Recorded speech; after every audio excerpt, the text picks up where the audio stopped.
Okay okay okay.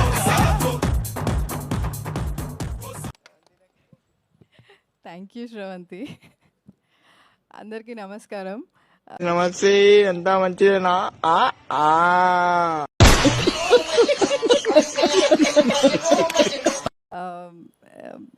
ఏం చెప్పాలి, అందరు చాలా మాట్లాడారు, నాకు ఇంక ఏం మాట్లాడాలో అర్థం కావట్లేదు.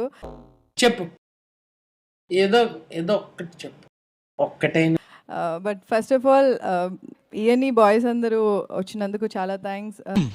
ఇప్పుడే నాకు టాయిలెట్ వచ్చేట్టుందిరా.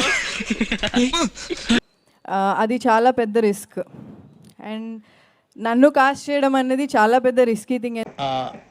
నాకు అర్థం కాలేదు సార్. నెమ్మదిగా అన్నీ అర్థమవుతాయి కానీ ఎందుకంటే ఈజీ ఆప్షన్ వచ్చేసి ఎవరైనా ఆల్రెడీ కమర్షియల్ హిట్ ఇచ్చిన యాక్ట్రెస్ని కాస్ట్ చేయడం. బట్ నీకు అంతగానం తొక్కాలంటే ఇంట్లో సైకిల్ తొక్కో, నా పోలిటాన్ని తొక్కుతాయింది బే. నాకు ఈ అవకాశం ఇచ్చినందుకు I'm very very thankful Srujan. చెప్పా, నన్ను లాగొద్దని చెప్పా నేను. ప్లీజ్. అండ్ సజీవ్ ఫస్ట్ నాకు వచ్చి స్టోరీ చెప్పినప్పుడు తెలిసిన స్టోరీ ఎందుకు చెప్తున్నాడు నాకు అనుకున్నా. ఎక్కువ మాట్లాడకు.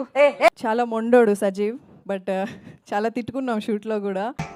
ఏం మాట్లాడుతావు నువ్వు? Give respect and take respect. కానీ అవుట్పుట్ చూసాక ఓకే, మొండిగా ఉండడం మంచిదే, మెటఫర్ అని చంపాడు షూట్ అంతా.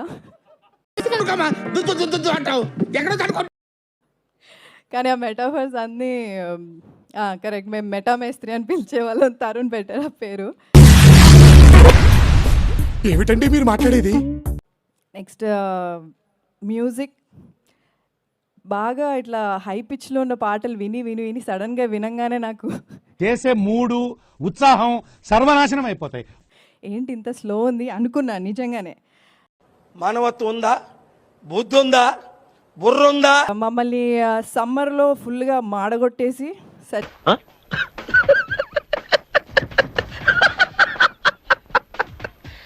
జీవ్ అన్ని సీన్స్ బాగా తీసి అక్కడ అంతా బాగా కోఆర్డినేట్ చేసిన అంటే ఎస్ మన సౌమిత్రి గారు, భువన్ గారు, థ్యాంక్ యూ సో మచ్ అండి. అండ్ ఇంకెవరు ఉన్నారు? వస్తాం బాబు, నమస్కారం. అండ్ యా తరుణ్, ఆయనతో ఎప్పటి నుంచో వర్క్ చేయాలని ఉండింది. బాగుంది, చాలా ఉంది అంటే ఆయన పెట్టిన ఎఫర్ట్ అట్లా ఉంది. It was lovely working with you Tarun. బాబోయ్, ఒప్పేసుకుంది, వచ్చేస్తాను వెళ్ళి. సార్ ఇంకా మేము వెళ్ళి రియాక్షన్ తీసుకుంటాం సార్.